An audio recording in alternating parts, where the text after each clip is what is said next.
Bonjour à toutes et tous, bienvenue dans les coulisses du Grand Lyon. Mon invité du jour, Philomène Récamier, bonjour. Bonjour Raphaël Alors, Ruffy. vous êtes enseignante en arts plastiques au Tonkin, mais vous êtes surtout coprésidente du groupe écologiste à la ville de Lyon. Un mot d'abord sur votre singularité. On sait que les écologistes, vous êtes attachés à cette parité dans les fonctions à la tête des groupes, avec pour la ville de Lyon une particularité supplémentaire, puisque votre binôme est lui, Gauthier Chapuis, est lui conseiller municipal, il est même adjoint à la ville de Lyon, alors que vous, vous êtes élu d'arrondissement. Donc du coup, vous n'avez pas tout à fait le même niveau de responsabilité au sein du collectif. Tout à fait. Je suis élue d'arrondissement, je suis élue auprès de Véronique Dubois-Bertrand. Je suis adjointe à la vie associative et à la culture. En effet, notre Est-ce qu'il groupe n'y a pas d'élus, un binôme déséquilibré là? mais pas du tout, notre groupe d'élus, c'est 103 personnes, donc avec une partie d'élus à la ville, mais aussi une grande partie d'élus en arrondissement. Donc c'était très important, au contraire, d'avoir une représentation objective de nos élus et donc de présenter à la fois la partie ville et la partie arrondissement. Alors justement, comment vit ce collectif d'élus? On a le sentiment que beaucoup ont découvert l'importance que pouvait représenter une charge d'élu, un mandat électoral. Il y a eu notamment quelques démissions depuis le début du mandat qui sont peut-être liées à cette surcharge de travail.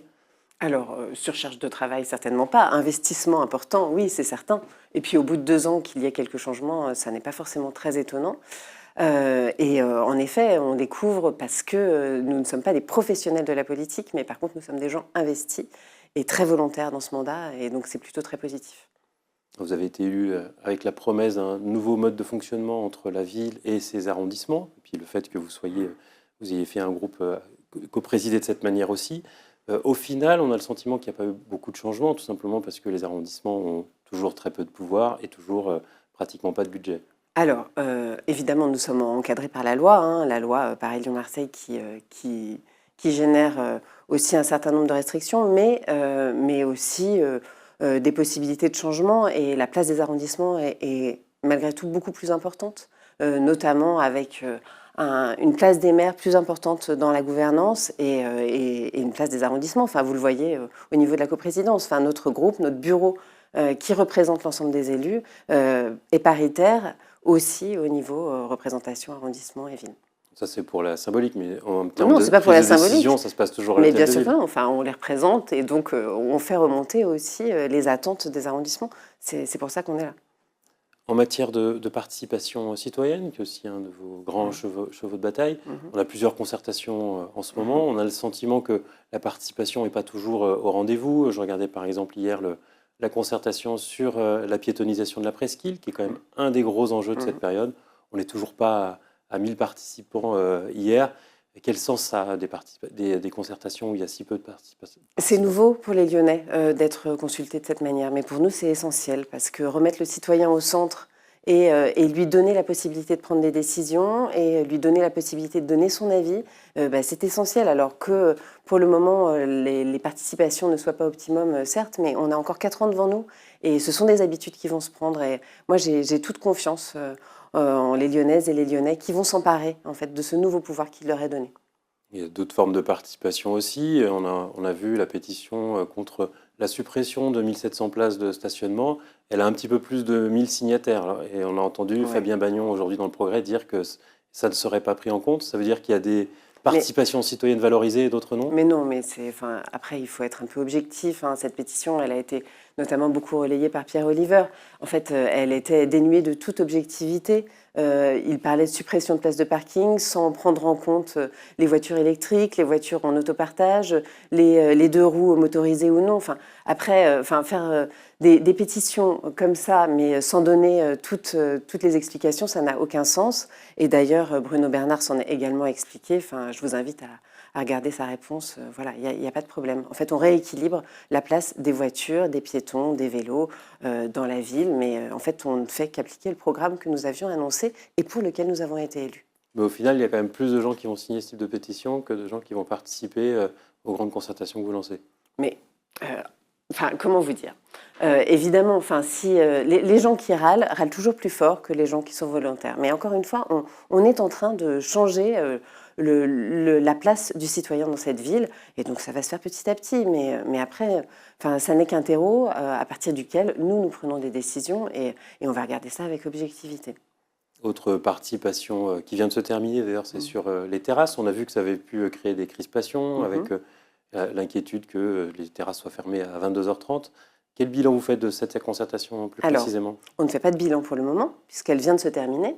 Mais encore une fois, ça aussi, le résultat de cette concertation, ça va nous amener à prendre des décisions qui apporteront un vrai équilibre. Enfin, l'idée, c'est de satisfaire tout le monde, à la fois les commerçants, pour qui c'est un outil de travail essentiel, et à la fois les riverains qui ne veulent pas vivre dans les nuisances. Et je suis convaincue que nous allons trouver un équilibre juste entre tous ces avis.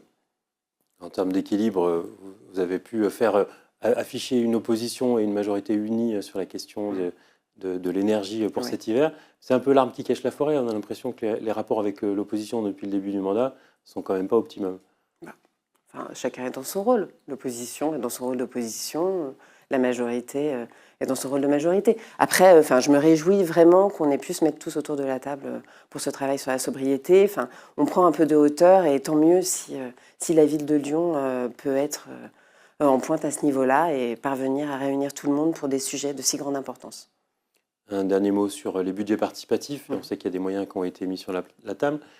3000 projets à peu près présentés. Est-ce que c'est pour vous suffisant, satisfaisant? Est-ce qu'ils sont à la hauteur de ce que vous espériez? Alors c'est satisfaisant pour une première édition, mais évidemment on attend beaucoup plus. Mais encore une fois, voilà, c'est un changement d'habitude. Il faut que les Lyonnais s'emparent de tout cela et ça va se faire. Et non, c'est très positif. Un mot sur le fonctionnement entre les arrondissements, la ville, la métropole. Est-ce que dans ce millefeuille, les arrondissements ont toujours la place? On se souvient qu'en début de mandat, vous avez signé une tribune avec d'autres élus pour défendre le modèle métropolitain à la lyonnaise, demander leur généralisation, que ce mode de scrutin soit appliqué partout en France. Mais au final, est-ce que les arrondissements sont pas de trop dans ce millefeuille? Non, absolument pas. Enfin, les maires d'arrondissement sont complètement en lien avec les vice-présidents à la métropole. Les liens sont là et c'est comme ça que les projets avancent. Alors c'est peut-être la ville de Lyon du coup qui Mais non plus. Il n'y a pas, aucun problème. Rassurez-vous. Vous êtes par ailleurs adjointe à la mairie du 3e arrondissement, en charge de la culture des MJC. Vous avez porté un projet de MJC au château de Sans Souci. Pourquoi c'était important d'ouvrir une MJC là-bas? Alors, c'était très important parce que le 3e arrondissement, c'est 105 000 habitants. C'est l'équivalent de la ville de Nancy. Et vous constaterez que toute cette partie de l'arrondissement était complètement délaissée en matière d'équipements socioculturels. Et donc, c'était un projet très attendu. Ce n'est pas un projet qui était complètement nouveau, hein. Il avait déjà été évoqué sous d'autres mandatures, mais n'était jamais arrivé à son terme. Et donc, nous avions souhaité, ça faisait aussi partie de nos promesses de campagne, d'ouvrir cette nouvelle structure. Et d'ailleurs, il est très bien accueilli. Ça a été une mobilisation à la fois citoyenne et des associations du territoire pour le mettre en place. Et donc, on en est très heureux.